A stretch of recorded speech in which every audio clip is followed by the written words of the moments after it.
Hello everyone, मैं क्षितिज सक्सेना स्वागत करता हूं एक बार फिर से आप सभी लोगों का आपके अपने यूट्यूब चैनल चलो मैथ्स करें पर। जैसा कि आप लोगों को पता है, टेंथ के बोर्ड्स बस आने ही वाले हैं। तो मैं लेकर आया हूं फिर से आप सभी लोगों के लिए हमारा मैथ्स का क्लास टेंथ का practice set number 5। Most important questions, 10 ऐसे क्वेश्चंस जो कि प्रीवियस ईयर्स के अंदर बार बार रिपीट हुए हैं। तो मेक श्योर कि ईच एंड एवरी क्वेश्चन की प्रैक्टिस हम लोग बहुत अच्छे से करें। तो चलिए बिना देरी करे स्टार्ट करते हैं। हमारा जो आज का सबसे पहला क्वेश्चन है that is there are some students in two examination halls A and B। दो हॉल दे रखे हैं, उसमें कुछ स्टूडेंट्स हैं। To make the number of students equal 10 students were sent from hall A to hall B, but if 20 students were sent from hall B to A, the number of students in hall A become double of B। Find the number of students in each hall।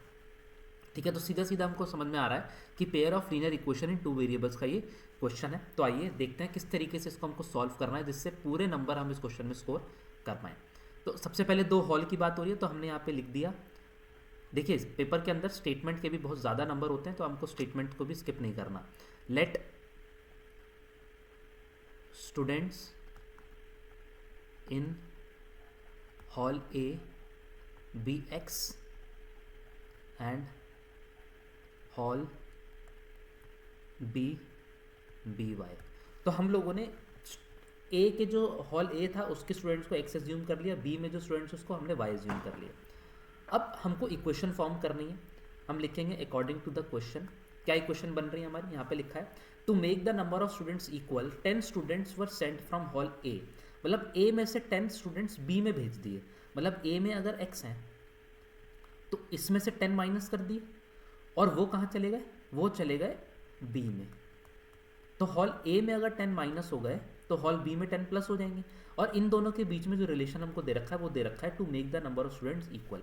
तो ये हमारी first equation बन गई। इसको थोड़ा सा और solve कर लेते हैं।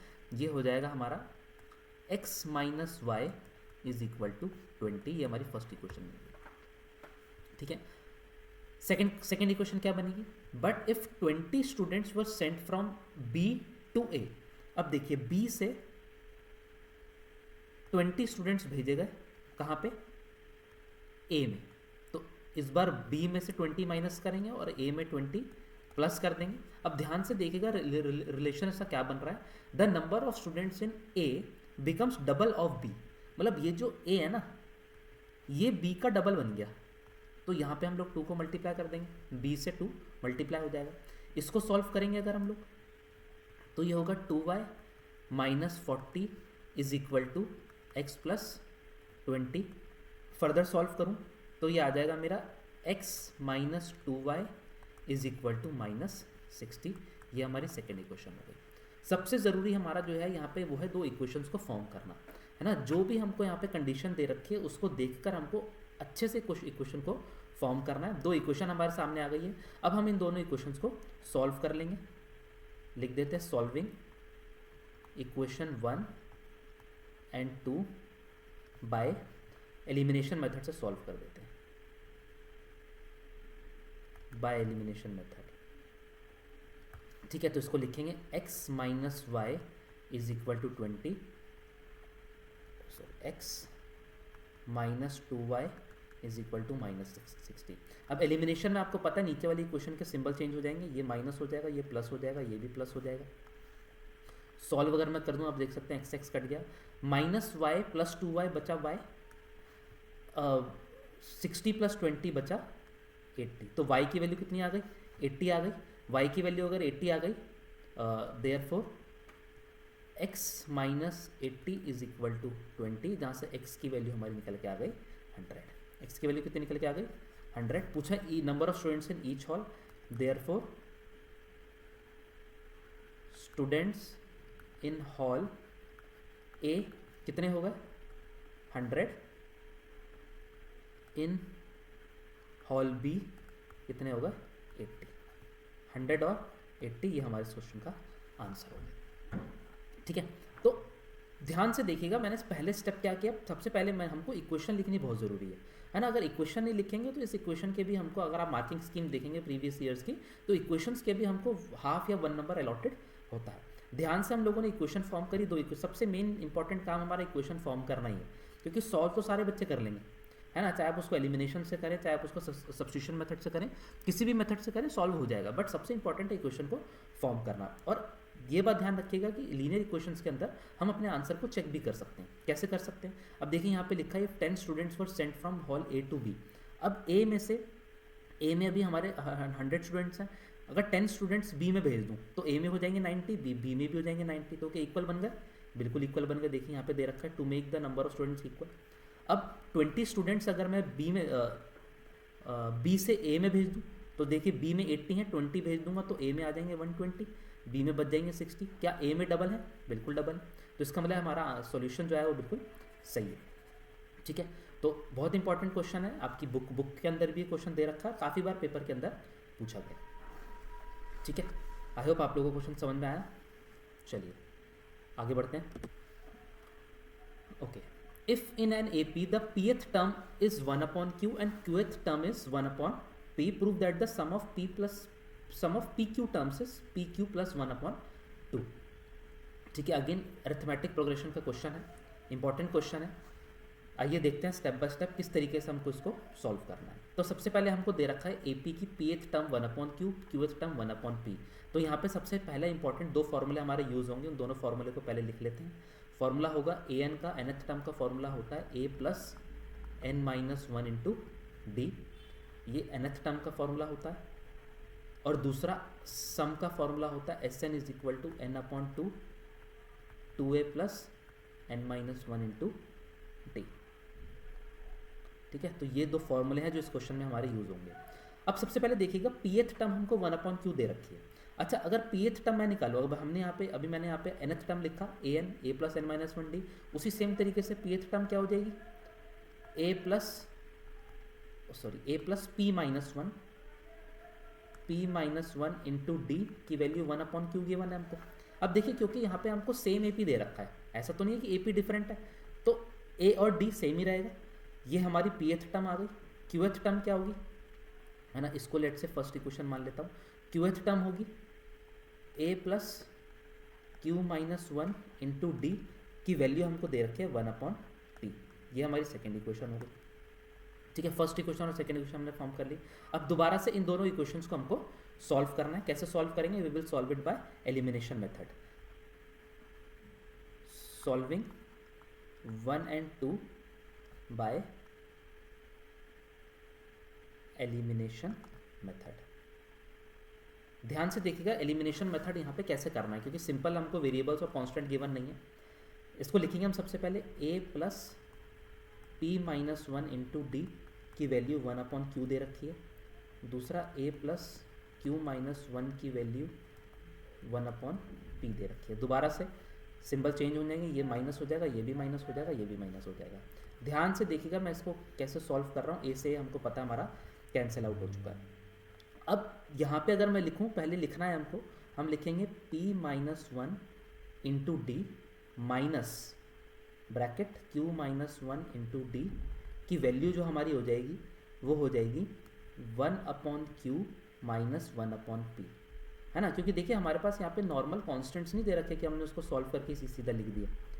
ठीक है, ये इक्वेशन हमारी बन रही है किसके फॉर्म में? डी के फॉर्म में। अब इस इक्वेशन को अगर हम सॉल्व करें, तो सबसे पहले डी कॉमन आ रहा है, डी कॉमन निकाल लिया, ये बच जाएगा p माइनस 1। अब देखिए माइनस है तो सिंबल चेंज हो जाएंगे, minus q plus 1 is equal to, यहाँ पे भी अगर मैं एलसीएम ले लूँ तो ये हो जाएगा p minus q upon p Q. ठीक है, अब आप देख सकते हैं माइनस 1 प्लस 1 कैंसिल आउट हो गया, ये बचेगा d into p minus q is equal to p minus q upon p q. P minus q आपको दिख रहा है कैंसिल आउट हो गया, तो d की वैल्यू जो हमारी निकल के आ गई वो निकल के आ गई हमारी 1/pq। d की वैल्यू आ गई हमारी 1/pq। अब d की वैल्यू अगर मैं किसी भी इक्वेशन में पुट कर दूं, लेट्स हमने फर्स्ट इक्वेशन में पुट कर दी, तो वैल्यू जो हमारी निकल के आएगी, हमको a की वैल्यू निकालनी है। स्पेस थोड़ा कम है, यहीं पे लिख देता हूँ, a is equal to, equation लिखेंगे a plus p minus 1 upon p q is equal to 1/q। अब बस इस चीज़ को अगर हम लोग सॉल्व करें तो आइए ये सॉल्व हो जाएगा हमारा। ए की वैल्यू निकलेगी A is equal to 1/q minus, ध्यान से देखिएगा, p minus 1/p minus 1/pq। ठीक है, p माइनस 1/pq। अब pq है यहाँ पे, खाली q है तो एलसीएम ले लेंगे, तो ये हो जाएगा p/pq, है ना, माइनस p प्लस 1।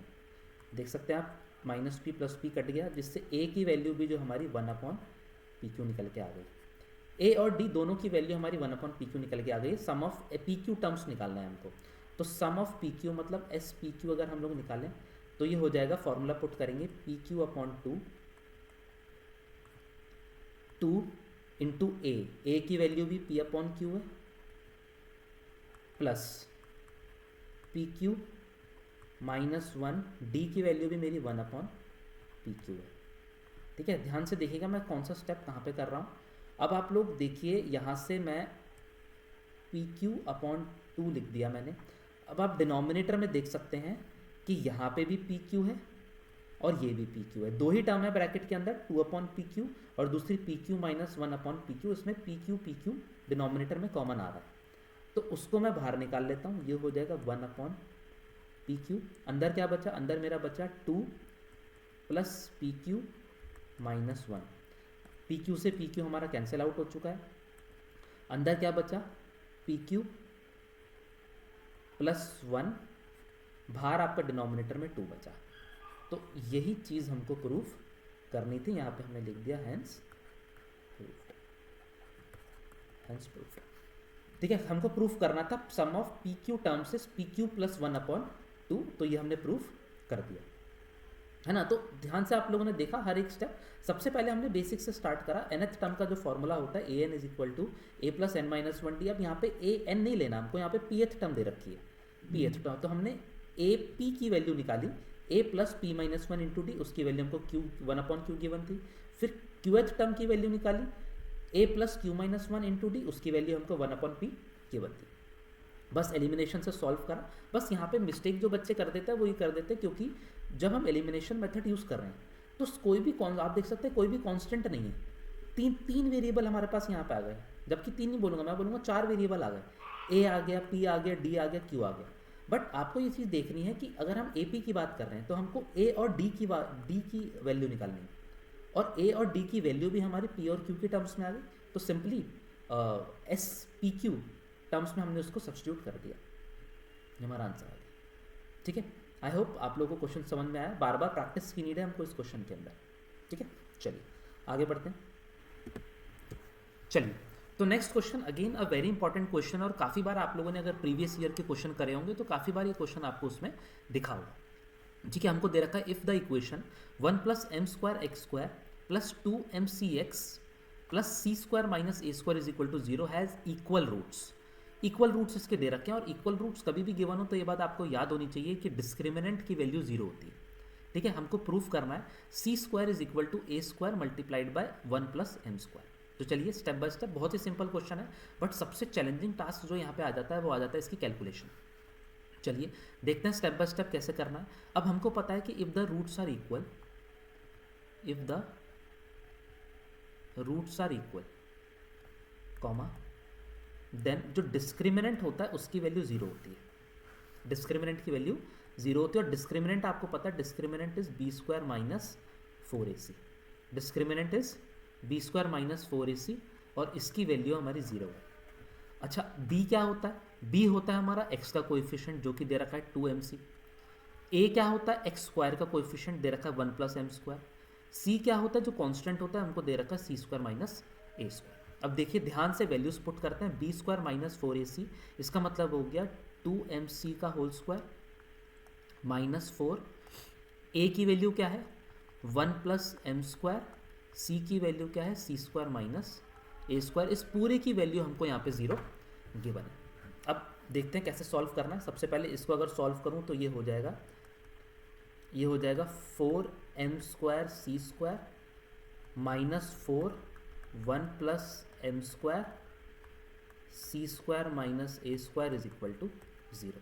ठीक है, अब आपको ये बात दिख रही है कि यहाँ पे भी 4 है और यहाँ पे भी 4 है। अच्छा, अगर 4 कॉमन ले लूँ तो ये बच जाएगा एम स्क्वायर सी square minus 1 plus M square सी स्क्वायर माइनस ए स्क्वायर की वैल्यू 0, की वैल्यू क्या आ गई? 0 आ गई। एक ब्रैकेट और लगेगा। अब आपको दिख रहा है ये 4 वहाँ जाके 0 हो जाएगा, तो इक्वेशन जो हमारी खाली बची वो हमारी बची m square C square minus 1 plus M square C square minus A square equal to 0। अब बस इसको हमको सॉल्व करना है, ब्रैकेट को मल्टीप्लाई कर देंगे, ये आ जाएगा एम स्क्वायर सी स्क्वायर माइनस, चलिए माइनस अभी बाहर ही रहने देता हूँ, पहले मल्टीप्लाई कर देता है ब्रैकेट, ये हो जाएगा 1 into c square is c square minus A square plus M square C square minus m square A square की वैल्यू 0 है।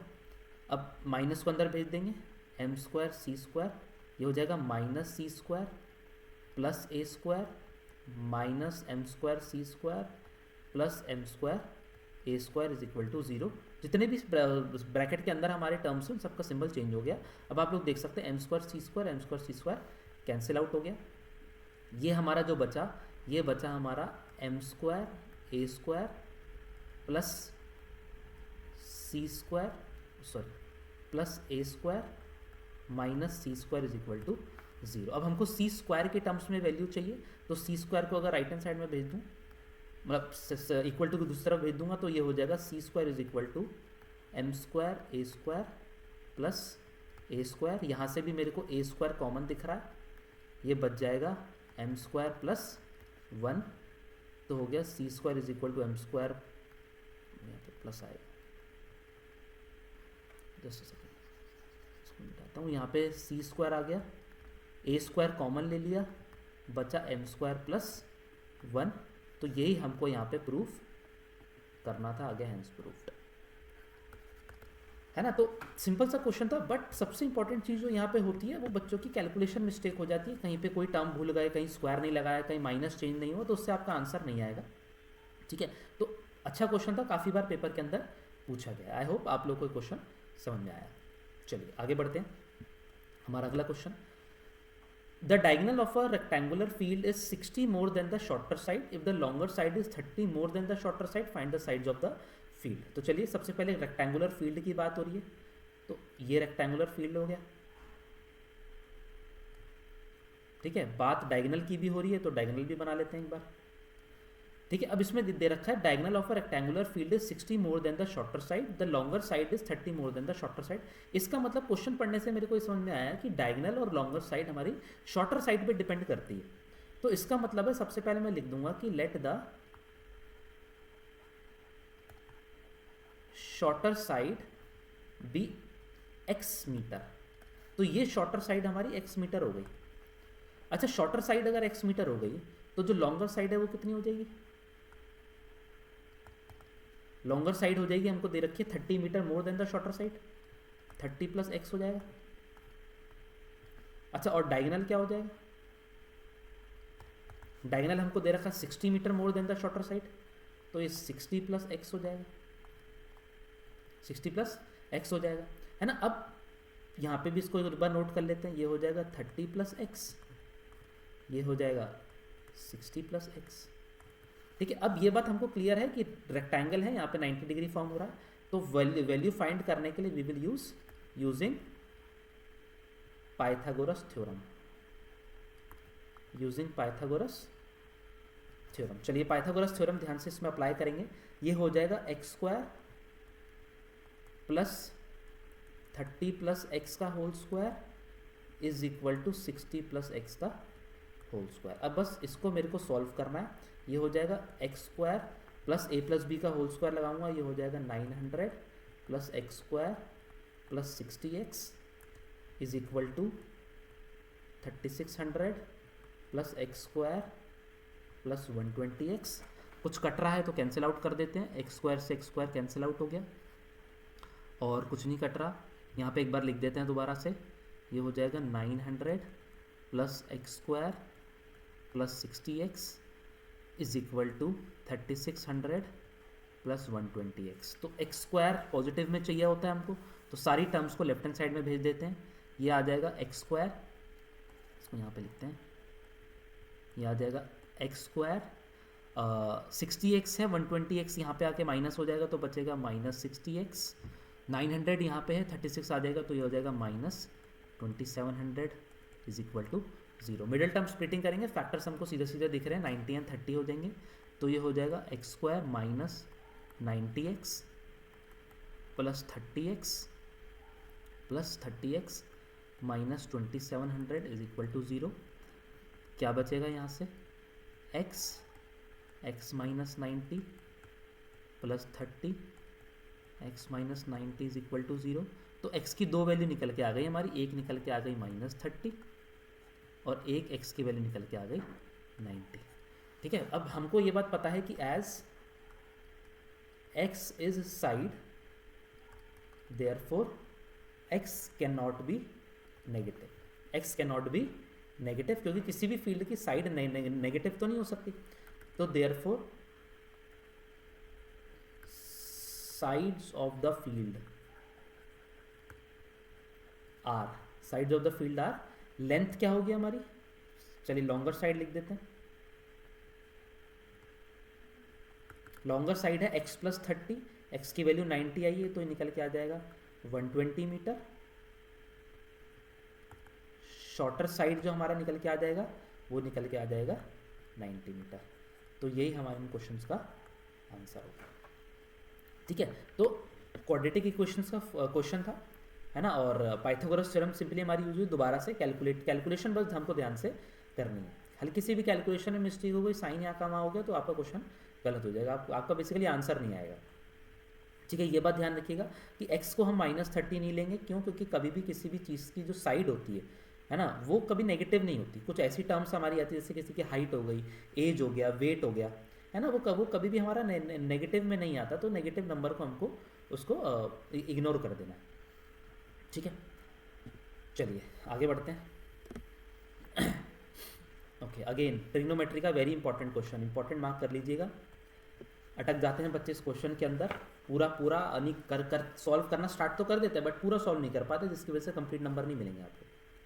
ठीक है, तो cosec theta plus cot theta की वैल्यू हमको दे रखी है p, we have to prove that cos theta is equal to p square minus 1 upon p square plus 1। तो चलिए स्टेप बाय स्टेप कौन सी आइडेंटिटी यूज़ करेंगे उसको भी मैं साथ में लिखते जाऊँगा।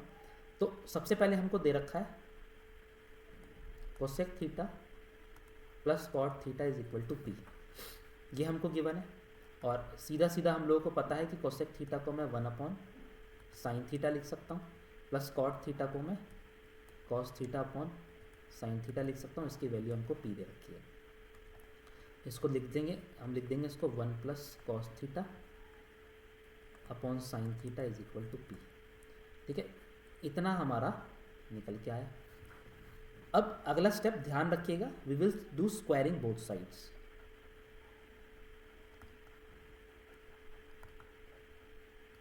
स्क्वायरिंग बोथ साइड्स कर दूंगा तो ये आ जाएगा 1 प्लस कॉस थीटा का whole square upon sine square theta is equal to P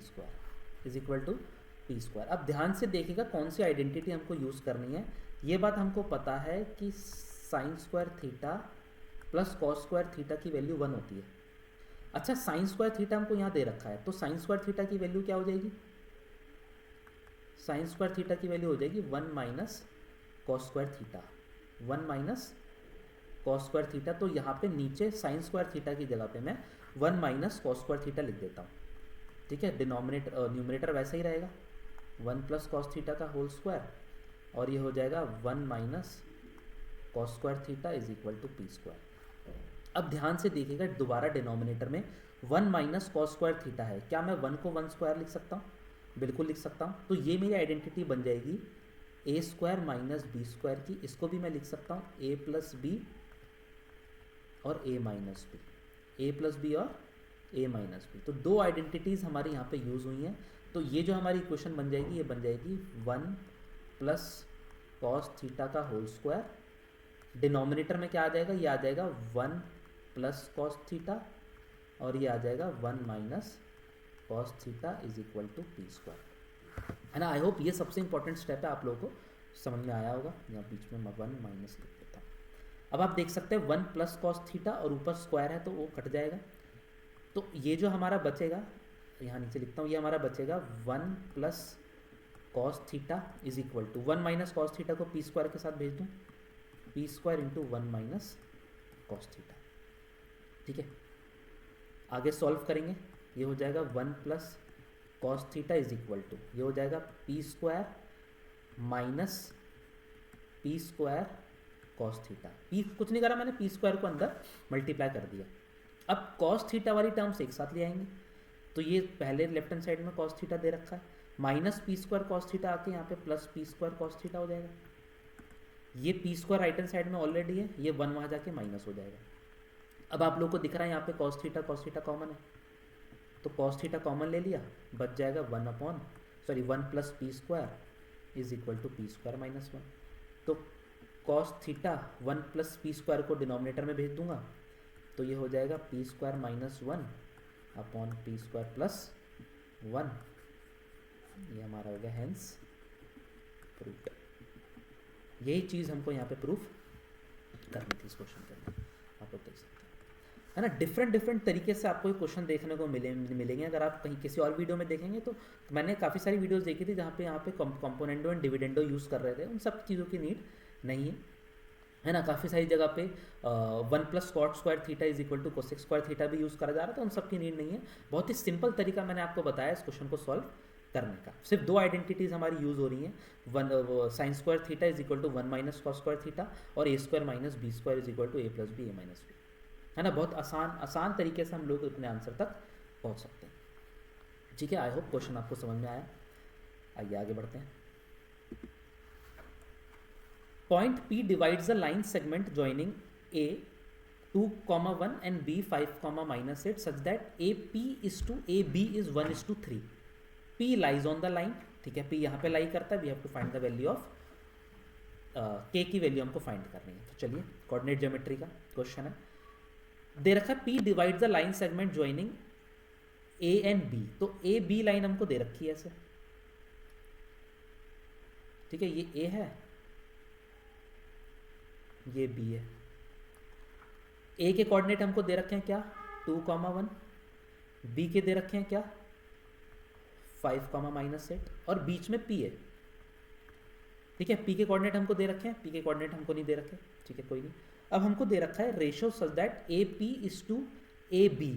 अब देखिए ये AP 1 इज टू AB, मतलब ये पूरा हमको 3 दे रखा है। अच्छा, अगर AP इज टू AB की वैल्यू 1:3 है, तो क्या मैं ये बोल सकता हूँ कि AP इज टू PB की वैल्यू 1:2 हो जाएगी? अगर ये पूरा 3 है, ये 1 है, तो इतना 2 हो जाएगा ना, इतना 2 हो जाएगा। तो ये रेशियो हमको मिल चुका है 1:2। अब रेशियो अगर हमको मिल चुका है तो बहुत सिंपल तरीके से सेक्शन फार्मूला लगा के हम लोग P के कोऑर्डिनेट्स निकाल सकते हैं। तो सेक्शन फार्मूला यूज करेंगे हम लोग, यूजिंग सेक्शन फार्मूला। ठीक है, P के कोऑर्डिनेट्स हमको निकालने हैं। P के जो कोऑर्डिनेट्स हमारे हो जाएंगे वो क्या हो जाएंगे, अब ध्यान से देखिएगा। सेक्शन फार्मूला में क्या होता है, 2 × 2 करूंगा प्लस 5 × 1 डिवाइडेड बाय रेशियो का सम 3, कॉमा दोबारा से 1 × 2 प्लस -8 × -1, और सॉरी -8 × 1 होगा, -1 नहीं होगा, डिवाइड बाय 3 कर दिया हमने। ठीक है, तो P के कोऑर्डिनेट जो हमारे निकल के आ रहे हैं वो निकल के आ रहे हैं 2 × 2 = 4 प्लस 5/3, कॉमा 2 - 8/3, जो कि हमारे निकल के आ गए 9/3 = 3, -6/3 = -2। तो P के कोऑर्डिनेट्स हमारे निकल के आ गए, कोऑर्डिनेट्स ऑफ P आर 3, -2, 3, -2। ठीक है, तो सबसे पहले हम लोगों ने सेक्शन फार्मूले से कोऑर्डिनेट ऑफ पी निकाल लिए। अब हमको दे रखा है p lies on the line as p lies on line. कौन सी लाइन दे रखी है? 2x minus y plus k is equal to 0। अच्छा, कोई भी पॉइंट अगर किसी भी लाइन पे लाई करता है तो उसके जो x और y कोऑर्डिनेट्स होंगे वो उस लाइन को क्या करेंगे? सेटिस्फाई करेंगे। सेटिस्फाई करने का मतलब ये है कि 2x की जगह पे 3 माइनस y की जगह पे -2 प्लस k की वैल्यू 0 ही आनी चाहिए। अब देख सकते हैं आप, यहाँ से मैं सीधा सीधा k की वैल्यू फाइंड कर सकता हूँ। ये हो जाएगा 6 plus 2 plus k is equal to 0, जहाँ से k की जो हमारी वैल्यू निकल के आ गई वो निकल के आ गई -8, जो कि हमारे इस क्वेश्चन का आंसर है। ठीक है, तो अगेन सिंपल क्वेश्चन था, बेसिक क्वेश्चन था। सबसे इंपॉर्टेंट चीज़ आपको ये चीज़ ध्यान रखनी है कि रेशियो हमको पूरा नहीं दे रखा है ना, मतलब हमको AP और PB का रेशियो नहीं दे रखा, हमको AP और पूरी लाइन का रेशियो दे रखा है। बच्चे जल्दबाजी में पूरा ये 1 और ये 3 ले लेते हैं, जिसकी वजह से इतना सिंपल सा क्वेश्चन उनका गलत हो जाएगा। ठीक है, तो मेक श्योर कि जब आपको रेशियो दे रखा हो तो किस किस चीज़ों के बीच में रेशियो दे रखा है उसको आप एक बार रेक्टिफाई ज़रूर करें, क्रॉस चेक ज़रूर करें। ठीक है, तो k की वैल्यू हमारी आ गई -8। ठीक है, आई होप क्वेश्चन आपको समझ में आया। चलिए आगे बढ़ते हैं। Okay, if alpha and beta are the roots of the polynomial 2x² minus 5x plus 7, then find the quadratic polynomial whose roots are 2 alpha plus 3 beta and 3 alpha plus 2 beta। ठीक है, तो पॉलिनोमियल हमको जो दे रखा है, polynomial हमको जो दे रखा है वो दे रखा है 2x² माइनस 5x प्लस 7, है ना। और इसके जो रूट्स हैं, हैज़ रूट्स कौन से? Alpha and beta. Alpha and beta हमको यहाँ पे इसके रूट्स दे रखे हैं।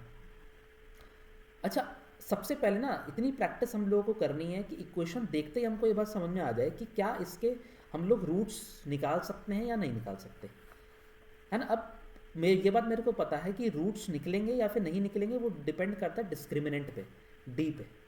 और इस इक्वेशन का डी अगर मैं निकालूं तो ये हो जाएगा मतलब b² माइनस 4ac होता है, तो -5² माइनस 4 इंटू 2 इंटू 7। अब मेरे को सीधा सीधा दिख रहा है कि हमारी वैल्यू नेगेटिव आ रही है, तो इस इक्वेशन के मैं रूट्स नहीं निकाल सकता, इस इक्वेशन के मैं रूट्स नहीं निकाल सकता। अच्छा, अगर इक्वेशन के रूट्स नहीं निकलेंगे तो ऑब्वियसली सी बात है अल्फा बीटा नहीं निकलेगा, और अल्फा बीटा नहीं निकलेगा तो यहाँ पे अल्फा और बीटा की वैल्यू पुट करके दूसरी इक्वेशन के रूट्स कैसे निकालूंगा। तो ध्यान से देखिएगा, इन सब चीज़ों को करने की नीड ही नहीं है हमको, इन सब चीज़ों को करने की नीड ही नहीं है। स्टेप बाय स्टेप समझिएगा कैसे हमको इस क्वेश्चन को करना है। मोस्टली बच्चे टाइम अपना वेस्ट कर देते हैं इन इक्वेशंस की रूट निकालने में, है ना। इसका रूट हमको सीधा सीधा दिख गया कि डिस्क्रिमिनेंट की वैल्यू हमारी नेगेटिव आएगी, तो रूट तो निकल ही नहीं सकता। ठीक है ना। इसके नो रियल रूट्स होंगे, तो कैसे क्वेश्चन करेंगे। अब ये बात हमको पता है कि कोई भी इक्वेशन अगर हमको फॉर्म करनी है तो उसके लिए हमको सम ऑफ रूट्स चाहिए होता है। फॉर्मूला क्या होता है इक्वेशन फॉर्म करने का? वो होता है x² minus sum of roots into x plus product of roots.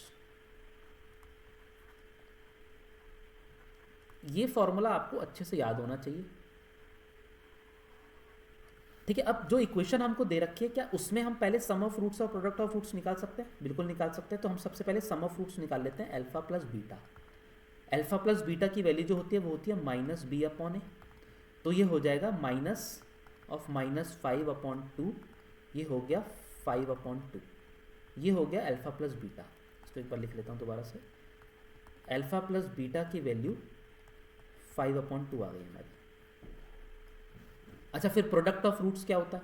Product of roots होता है अल्फा बीटा, वो होता है c/a, तो सीधा सीधा 7/2 आ गया।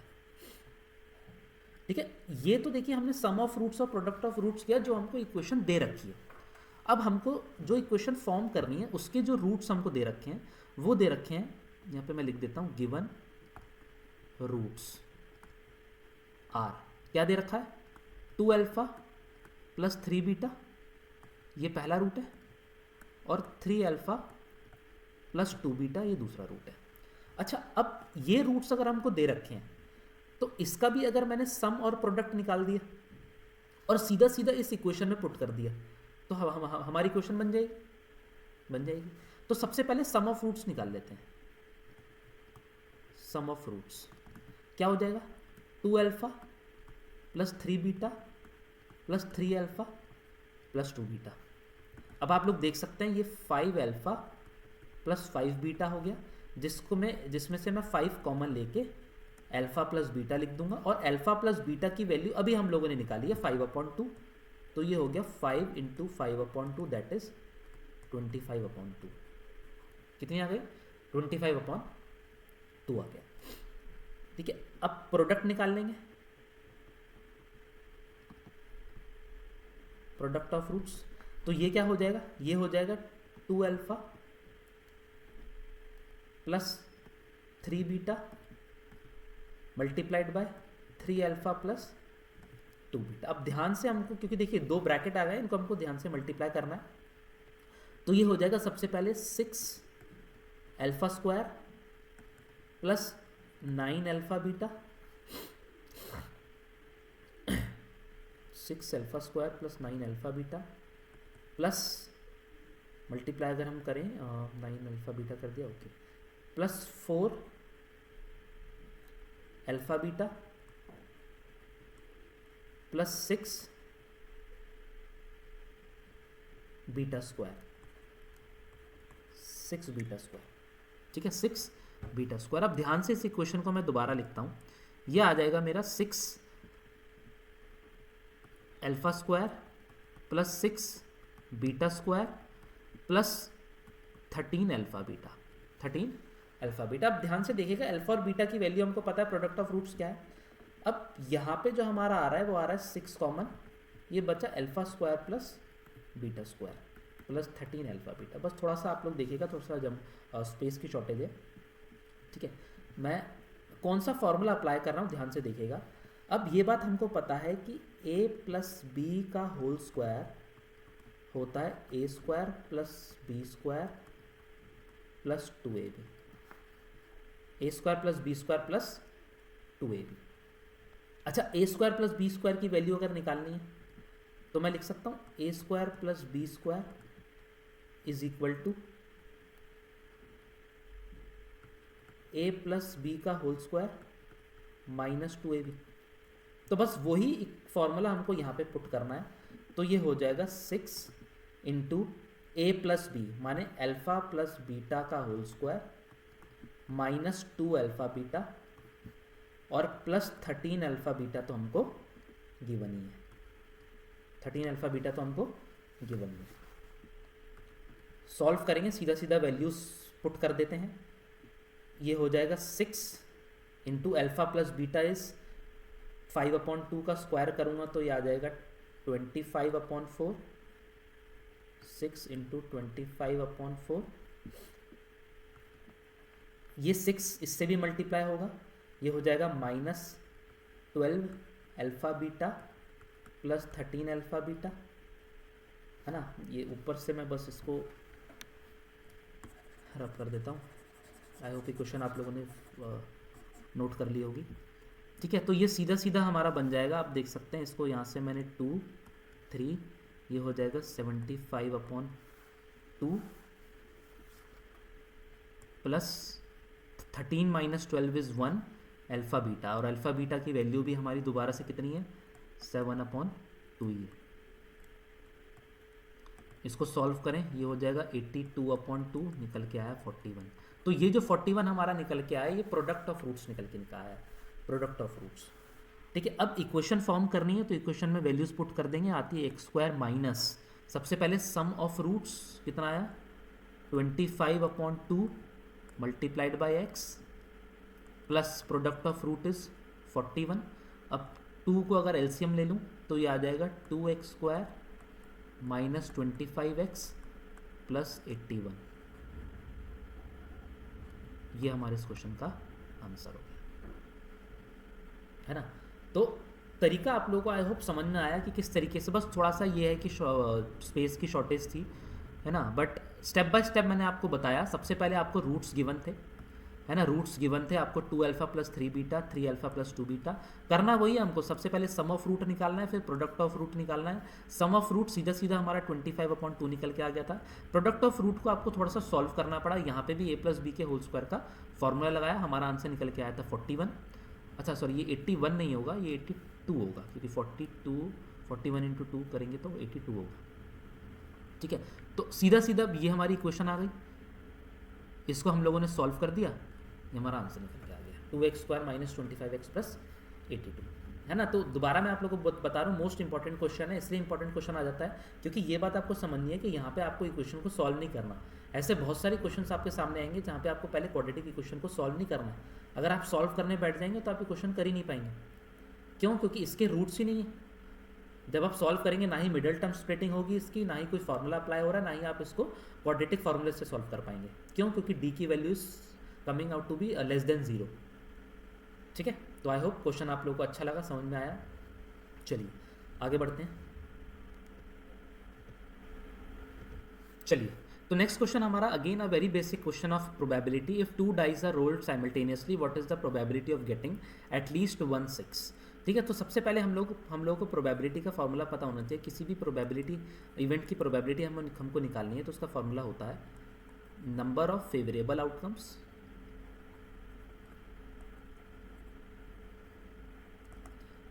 Divided by number of total outcomes, number of total outcomes, ये प्रोबेबिलिटी का फॉर्मूला होता है। अब देखिए, सबसे पहले हमको ना टोटल आउटकम्स भी लिखने चाहिए पेपर के अंदर, क्योंकि अगर टू डाइस हम लोग निकाल रहे हैं, इफ 2 डाइस आर रोल्ड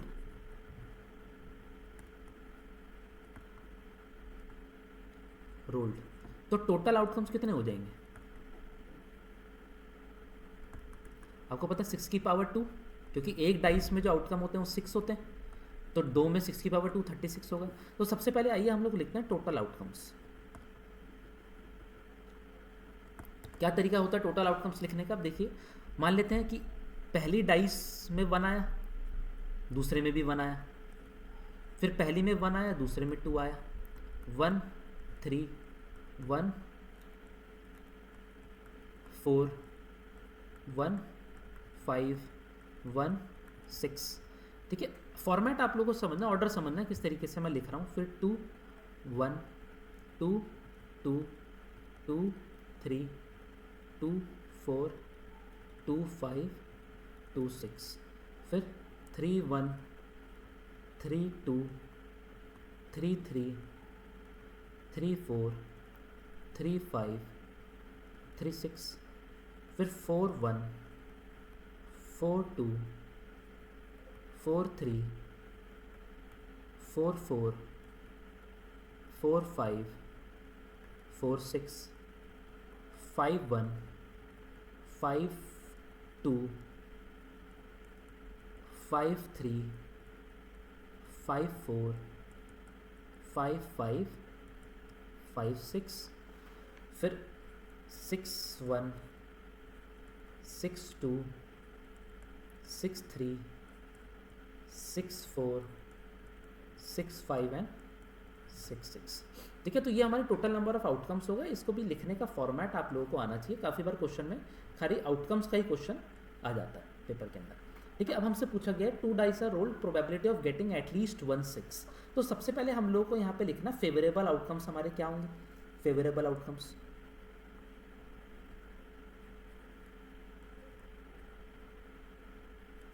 अब देखिए एटलीस्ट 1/6 का मतलब होता है कि कम से कम एक आना चाहिए, एक से ज़्यादा भी हो सकता है। तो अब हम लोग देख लेते हैं 1/6 कहाँ पे आ रहा है, एटलीस्ट 1/6। तो देखिए यहाँ पे आ रहा है, यहाँ आ रहा है, इधर 4 5, यहाँ पे तो एक बार आ रहा है, बाकी जगह पे 2 भी आ रहा है ना। यहाँ से यहाँ पे भी देखिए 1 आ रहा है, यहाँ पे 1 आ रहा है, और यहाँ पे 2 आ रहा है। तो टोटल जो हमारे फेवरेबल आउटकम्स हो जाएंगे वो हो जाएंगे कितने, 1 2 3 4 5 6 7 8 9 10 11 11 हो गए। तो प्रोबेबिलिटी अगर हमसे पूछिए, प्रोबेबिलिटी ऑफ एटलीस्ट 1/6, तो that would be 11, total is 36, 11/36, ये हमारे क्वेश्चन का आंसर हो गया। ठीक है, तो बहुत सिंपल क्वेश्चन था, बेसिक क्वेश्चन था। बस मेन मोटिव ये था इस क्वेश्चन का कि हमको टोटल आउटकम्स लिखने आने चाहिए, है ना। अब टोटल आउटकम्स आपको जैसे 2 कॉइन्स के भी आ सकते हैं, 2 कॉइन्स में आपको आउटकम्स कैसे लिखने हैं, 3 कॉइन्स में आपको आउटकम्स कैसे लिखने हैं, ठीक है। तो ये सब चीज़ें आपको आनी चाहिए, ठीक है। चलिए, आई होप क्वेश्चन अच्छा लगा, आपको समझ में आया। आगे बढ़ते हैं। ओके, एप्लीकेशंस ऑफ ट्रिग्नोमेट्री का question. When the shadow of the tower was found to be 40 meter longer when the sun's altitude is 30 degree than when it is 60 degree. Okay, इसका मतलब ये है कि टावर की बात हो रही है। यहाँ पे टावर बना लेते हैं, ऐसे बना लेते हैं यहाँ पे, ठीक है। मान लेते हैं यहाँ पे सन है, ठीक है। अब जब उसका ऑल्टीट्यूड 60 डिग्री था, 60 डिग्री माने ऐसे रेज आ रही है, तो जो उसकी शैडो थी वो ये लेंथ की थी 60 डिग्री, और जैसे जैसे उसका ऑल्टीट्यूड 30 डिग्री हो गया, ऐसे हो गया, तो वो जो शैडो है वो 40 मीटर लॉन्गर हो गई। शैडो कितनी हो गई? 40 मीटर लॉन्गर हो गई। We have to find the height of the tower, ठीक है। एप्लीकेशंस ऑफ ट्रिग्नोमेट्री का मैं आपको बताऊं, बहुत ही बेसिक क्वेश्चन है ये, बहुत ही बेसिक क्वेश्चन, काफ़ी बार पेपर में आपको ही मिलेगा, ठीक है। तो हमने लेट से टावर की हाइट को x मान लिया, इसको सॉरी h मान लिया, इसको x मान लिया, ठीक है। तो इसमें हमको ट्राइंगल्स के नाम भी देने होते हैं, A B C D। हम लोग यहाँ पे लिख देते हैं सबसे पहले कि let height of tower be h metre, ठीक है। h मीटर हम ले लिया। अब एप्लीकेशंस ऑफ ट्रिग्नोमेट्री लगाना स्टार्ट करेंगे। सबसे पहले लेंगे इन ट्राइंगल। अब देखिए, क्योंकि मैं ट्राइंगल लिख रहा हूँ तो उससे डायग्राम बनाना बहुत ज़रूरी है। बिना डायग्राम के टीचर सोचेंगे कौन सा ट्राइंगल, ठीक है। इन ट्राइंगल ABC हम लोग देख सकते हैं h/x की वैल्यू हो जाएगी tan 60, है ना। तो h यहाँ से हमारा निकल गया, h/x की वैल्यू tan 60 की वैल्यू √3 होती है, जहाँ से h की वैल्यू मेरी √3x निकल के आ गई। h is √3x, first equation हो गई। अब लूँगा इन ट्राइंगल ABD, यहाँ पे भी मैं कर सकता हूँ h अपॉन, अब देखिए यहाँ पे x + 40 की वैल्यू हमारे निकल के आई है tan 30, ये हो गया h/x + 40 is equal to 1/√3।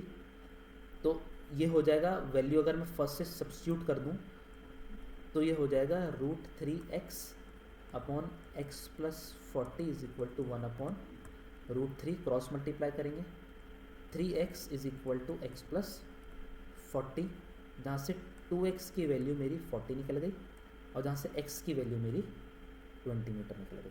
x की वैल्यू कितनी निकल गई? 20 मीटर। अब x की 20 मीटर वैल्यू निकली है, इसको सेकेंड इक्वेशन मान लूँ, तो मैं ये फ्रॉम 1 और 2 ये बता सकता हूँ कि जो h की वैल्यू मेरी निकल के आ जाएगी वो निकल के आ जाएगी 20√3 मीटर, जो कि हमारे इस क्वेश्चन का आंसर है, ठीक है। हाइट ऑफ द टावर हमसे पूछा गया था, तो सीधे सीधा हमारी जो वैल्यू निकल के आ गई वो 20√3 निकल के आ गई। अच्छा, इसको अगर हमको डेसिमल में लिखना है तो वो भी लिख सकते हैं।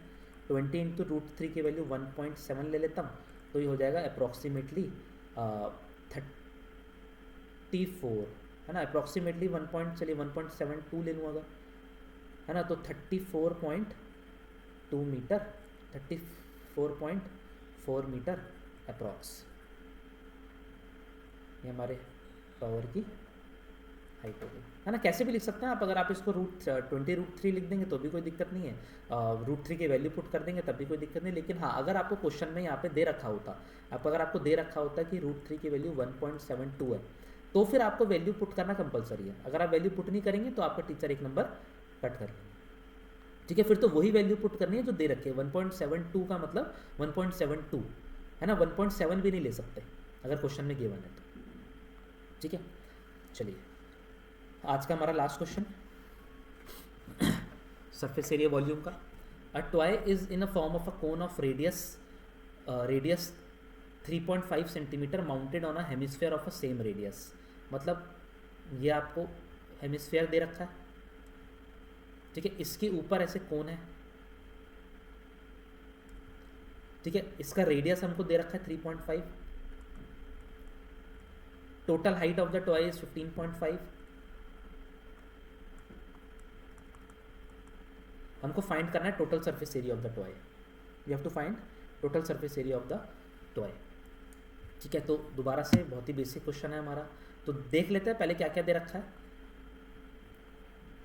Radius of cone and hemisphere, क्योंकि देखिए इक्वल दे रखा है तो इसलिए दोनों को साथ में लिख देते हैं, 3.5 मीटर हो गया। अच्छा, टोटल सरफेस एरिया के लिए हमको कोन का कर्व्ड सरफेस एरिया चाहिए होगा, कोन का कर्व्ड सरफेस एरिया हमको चाहिए होगा, तो उसके लिए हमको सबसे पहले कोन की हाइट चाहिए होगी। हाइट ऑफ कोन क्या हो जाएगा, देखिए पूरा अगर 15.5 है, इसमें से ये अगर 3.5 है तो ये भी तो 3.5 होगा, क्योंकि रेडियस तो ये भी है। माइनस कर देंगे, हाइट ऑफ द कोन आ जाएगी 15.5 माइनस 3.5 इज 12 मीटर, 12 मीटर। ठीक है, अब total surface area of the toy अगर हमको निकालना है, TSA of toy, TSA of toy हमारा निकल जाएगा, that is CSA of cone plus CSA of hemisphere, CSA of hemisphere. CSA of cone का formula πRL plus CSA of hemisphere का formula 2πr²। अब देखिए L नहीं है हमारे पास, L नहीं है हमारे पास, इतनी हाइट आ चुकी है, इतनी हाइट हमारी 12 है। तो L सबसे पहले अगर मैं निकालूं तो L मैं निकाल दूंगा L² is equal to h² plus r², ये हो गया L², h इज 12 प्लस 3.5 का होल स्क्वायर, ये हो जाएगा 144 प्लस 3.5 का होल स्क्वायर जो हमारा 35 का होता है 1225, तो ये हो जाएगा 12.25। इसको प्लस कर दूं तो ये आ जाएगा 156.25, 156.25। अच्छा, 156.25 जो होता है 15625 ये होता है आई थिंक 125 का होता है, 125 का होता है। तो L² की वैल्यू आ गई 156.25, जहाँ से L की जो वैल्यू हमारी निकल के आ जाएगी वो निकल के आ जाएगी 12.5 मीटर। तो जो स्लांट हाइट है वो है 12.5 मीटर। ठीक है, the slant height would be 12.5 metre. अब सीधा सीधा वैल्यू पुट कर देते हैं। ठीक है, वैल्यू पुट कर देते हैं, आ जाएगा हमारा आंसर πRL 20। अच्छा, सबसे पहले चलिए πr कॉमन भी ले लेते हैं, πr कॉमन ले लिया, बचा L प्लस 2r, ये हो जाएगा 22/7 इंटू 3.5। L की वैल्यू आई 12.5 प्लस 2 इंटू इस, ये हो जाएगा 7।